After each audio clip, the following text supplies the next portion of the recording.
కంది శ్రీనివాసరెడ్డి నేతృత్వంలో కాంగ్రెస్ పార్టీలోకి చేరికలు, కండువాలు కప్పి పార్టీలోకి స్వాగతించిన కంది శ్రీనివాసరెడ్డి. ఆదిలాబాద్ కాంగ్రెస్ పార్టీ ఇన్ఛార్జి కంది శ్రీనివాసరెడ్డి వెళ్ళినప్పటి దగ్గర నుంచి కూడా ఇతర పార్టీల నుంచి కావచ్చు, సామాన్య జనాలు కావచ్చు, సామాన్య ప్రజలు కావచ్చు, ఎవరైనా మొత్తానికి కలిపి మరి కాంగ్రెస్ పార్టీలో చేరి కాంగ్రెస్ పార్టీలో తమదైన అభివృద్ధికి చేయడానికి ముందుకు దూసుకుపోతున్నారు Kandi Srinivasa Reddy. Adilabad Congress party assembly incharge ప్రజల కోసం నిరంతరం సేవ చేస్తూ మరి అంబులెన్స్ ద్వారా ఆరోగ్యానికి సంబంధించి అంబులెన్స్ సేవలని, ఉచిత అంబులెన్స్ సేవలను అందిస్తూ, అదేవిధంగా మరి నిరంతరం కూడా మరి 365 రోజులు కూడా దగ్గర 3.5 సంవత్సరానికి 365 రోజులు, అలా 3.5 సంవత్సరానికి నిత్యాన్నదానం చేస్తూ ఆదిలాబాద్ యొక్క ప్రజల గుండెల్లో చిరస్థాయిగా నిలిచిపోతున్న కంది శ్రీనివాసరెడ్డి ఆధ్వర్యంలో కాంగ్రెస్ పార్టీలోకి చేరికల పరంపర అయితే కొనసాగుతుందని అయితే మనమైతే చెప్పుకోవచ్చు. ఇక ఆదిలాబాద్ ప్రజలకి, కాలనీలకి తాను అండగా ఉంటానని, ఎవరికి ఏ సమస్య వచ్చినా కూడా ఆదుకుంటానని ఆదిలాబాద్ కాంగ్రెస్ పార్టీ అసెంబ్లీ జడ్జి కంది శ్రీనివాసరెడ్డి అన్నారు. మంగళవారం తన క్యాంపు కార్యాలయం ప్రజాసేవ భవన్లో జరిగిన చేరికల కార్యక్రమంలో ఆయన పాల్గొన్నారు. 7వ వార్డు కేఆర్కే కాలనీ నుండి సాయిరామ మహారాజ్ ఆధ్వర్యంలో కాలనీ వాసులు ఆల్చెట్టి నాగన్న ఆధ్వర్యంలో 10 వార్డు రామ్నగర్ నుండి పెద్ద సంఖ్యలో కంది శ్రీనివాసరెడ్డి సమక్షంలో కాంగ్రెస్ పార్టీలో అయితే చేరారు. ఓవరాల్గా మరి కాంగ్రెస్ పార్టీలో చేరి మరి మంచి జోష్లో వచ్చే మున్సిపల్ ఎన్నికల్లో తమ సత్తా చాటి కాంగ్రెస్ పార్టీ జెండా రెపరెపలాడించాలని మరి అందరికీ కూడా కంది శ్రీనివాసరెడ్డి ప్రజలందరికీ, అక్కడున్న చేరుతున్న నాయకులకి, కార్యకర్తలందరికీ కూడా దిశానిర్దేశం చేయడం అయితే జరిగింది. కాంగ్రెస్ విజయం కోసం నిరంతరం శ్రమిస్తున్న వ్యక్తిగా మరి రేవంత్ రెడ్డి దగ్గర కూడా మంచి స్థానాన్ని సంపాదించుకున్నారు Adilabad Congress party assembly incharge Kandi Srinivasa Reddy. ఇక నార్సింగి గ్రామంలో అంగరంగ వైభవంగా మల్లికార్జున స్వామి కళ్యాణోత్సవాన్ని ప్రచురించారు. ఇక అదేవిధంగా తెలంగాణ జీవన తత్వం మల్లన్న జాతర అని కూడా మరి ఒక ఆర్టికల్ కూడా ప్రచురించారు. ఇక 100 కోట్లతో మున్సిపాలిటీల అభివృద్ధి, ప్రజల అభివృద్ధి మా ప్రభుత్వ లక్ష్యం ఎమ్మెల్యే మాలరెడ్డి రంగారెడ్డి చెప్పారు. ఇబ్రహీంపట్నంలో అభివృద్ధి పనులకు ఆయన శంకుస్థాపన చేశారని కూడా ప్రచురించారు. ఇక ఆరోగ్య మహిళా ప్రత్యేక వైద్య శిబిరం విజయవంతం, 59 మందికి గర్భస్థ సమస్యలు, 131 మంది గర్భిణులకు ప్రత్యేక పరీక్షలు, ఆసుపత్రి deputy medical superintendent doctor V Shekhar అని కూడా ప్రచురించారు. ఇక గణతంత్ర వేడుకలు ఘనంగా నిర్వహించాలని వరంగల్ కలెక్టర్ డాక్టర్ సత్యశారద చెప్పారు. అదేవిధంగా షాద్ నగర్ చౌరస్తా రోడ్ల విస్తరణకై సంతకాల సేకరణ, పట్టణ న్యాయవాదుల సంతకాలు సేకరించిన ఆర్ఎన్ రాము చౌరస్తా విస్తీర్ణంలో జరిగే పోరాటం ఆపను అని ఆర్ఎన్ రాము చెప్పారు. సంతకాల సేకరణకు సంఘీభావం తెలిపిన న్యాయవాదులను కూడా ప్రచురించడం అయితే జరిగింది. ఇక లబ్ధిదారులకు కళ్యాణ లక్ష్మి షాదీ ముబారక్ చెక్కులు పంపిణీ చేశారు. ఎమ్మెల్యే కాల యాదయ్య, చేవెళ్ళ ఎమ్మెల్యే కాల యాదయ్య పంపిణీ చేసినట్టుగా కూడా ప్రచురించారు. ఇక మనం చూడొచ్చు, ఇక్కడ హనుమకొండ బస్టాండ్ను ఆధునీకరించాలని మంత్రికి వినతి పత్రాన్ని అందజేశారు. మరి జిల్లా అధ్యక్షులు ప్రయాణికుల సౌకర్యార్థం హనుమకొండ బస్టాండ్ను ఆధునీకరించాలని కోరుతూ తెలంగాణ రాష్ట్ర రవాణా శాఖ మంత్రి పొన్నం ప్రభాకర్కు హనుమకొండ డీసీసీ అధ్యక్షులు కూడా చైర్మన్ వెంకట్రామరెడ్డి హైదరాబాద్లోని వారిని కలిసి వినతి పత్రాన్ని అందించినట్టుగా కూడా ప్రచురించడం అయితే జరిగింది. ఇక ఏటీఎం దొంగల గుట్టు రట్టు చేశారని, సైబర్ మోసాలపై అప్రమత్తంగా ఉండాలని కూడా ప్రచురించారు.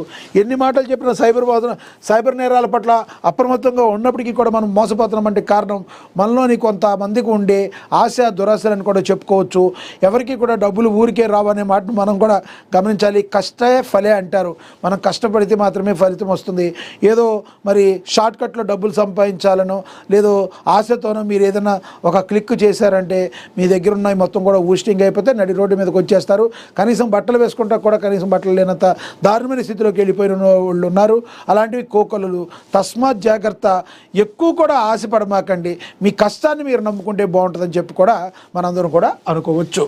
ఇక మున్సిపల్ ఎన్నికల సన్నాహక సమావేశం పాల్గొన్న పరకాల ఇన్ఛార్జ్ ఎర్రబెల్లి ప్రదీప్ రావు కూడా ప్రచురించారు. ఇక అదేవిధంగా మీ నిర్లక్ష్యం మీ కుటుంబానికి శాపంగా మారద్దు, ట్రాఫిక్ నిబంధనలు తప్పకుండా పాటించండి, సెంట్రల్ జోన్ డీసీపీ కవిత చెప్పారు. హనుమకొండ జిల్లా మరి అదే వాహన ప్రయాణాల్లో మీ నిర్లక్ష్యం కారణంగా మీ కుటుంబ సభ్యులు రోడ్డున పడతారని సెంట్రల్ జోన్ హితవు పలికారు. అరైవాల కార్యక్రమంలో భాగంగా వరంగల్ ట్రై సిటీ పరిధిలో ట్రాఫిక్ పోలీసులు నిర్వహించిన డ్రంక్ అండ్ డ్రైవ్ తనిఖీల్లో పట్టుబడిన వాహనదారులతో పాటు వారి కుటుంబ సభ్యులు మంగళవారం ములుగు రోడ్డు బీఎస్కే ఫంక్షన్ హాల్లో కౌన్సిలింగ్తో పాటు ట్రాఫిక్ నిబంధనలపై అవగాహన కార్యక్రమాలు అయితే చేశారు. ప్రభుత్వ అధికారులు కావచ్చు, పోలీసు అధికారులు కావచ్చు, ఎన్ని అవగాహన కార్యక్రమాలు చేపట్టినా ఇప్పటికీ కూడా డ్రంక్ అండ్ డ్రైవ్ మరి అనేవి వస్తూ ఉన్నాయి. ఇవి చాలా ఆందోళన కలిగించే విషయం. ఎందుకంటే డ్రంక్ అండ్ డ్రైవ్ అనేది కరెక్ట్ కాదు. మీ పరిధిలోనే మీరు ఉండాలి. కానీ డ్రింక్ చేసిన తర్వాత డ్రైవ్ చేయడం అనేది మీతో పాటు మీ పక్కన వాళ్ళకు కూడా ఎంతో ప్రమాదం జరిగే అవకాశం అయితే కనబడుతుంది. అదేవిధంగా పోలీసులు అందరూ కూడా మరి ఈ కౌన్సిలింగ్ ఇచ్చి వాళ్ళకి ఇలాంటివి మరొక్కసారి జరగకుండా ఉండడానికి చూసుకోమన్నారు.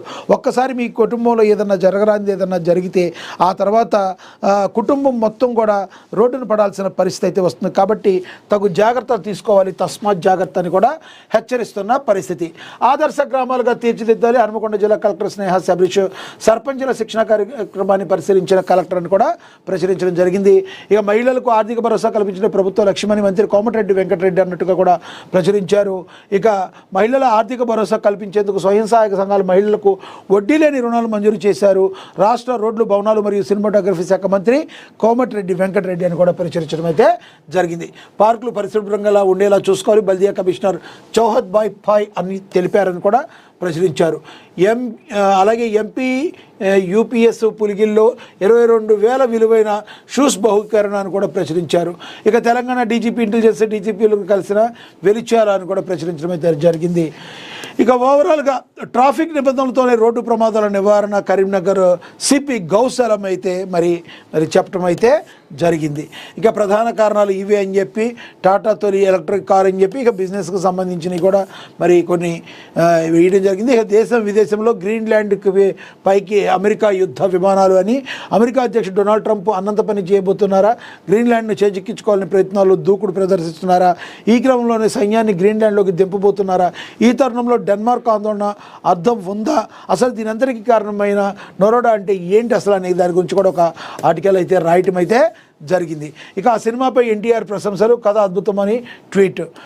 దండోరా మూవీపై జూనియర్ ఎన్టీఆర్ ప్రశంసలు కురిపించారు. ఈ సినిమాను అద్భుతంగా తెరకెక్కించారన్నారు. ఇప్పుడు దండోరా సినిమా చూశారని చాలా ఆలోచించేలా చేసిందని కొనియాడారు. శివాజీ, నవదీప్, నందు, రవికృష్ణన్, బిందు మాధవి అద్భుతంగా నటించారని అయితే జూనియర్ ఎన్టీఆర్ అయితే కితాబ్ ఇవ్వటం అయితే తారక్ కితాబ్ ఇవ్వటం అయితే జరిగింది దండోరా మూవీకి. అది నిజం కాదు కానీ నిజం కావాలి రష్మిక. నా జీవితంలో జరిగిన ప్రతి విషయం నుంచి ఏదో ఒకటి నేర్చుకుంటూనే ఉంటానని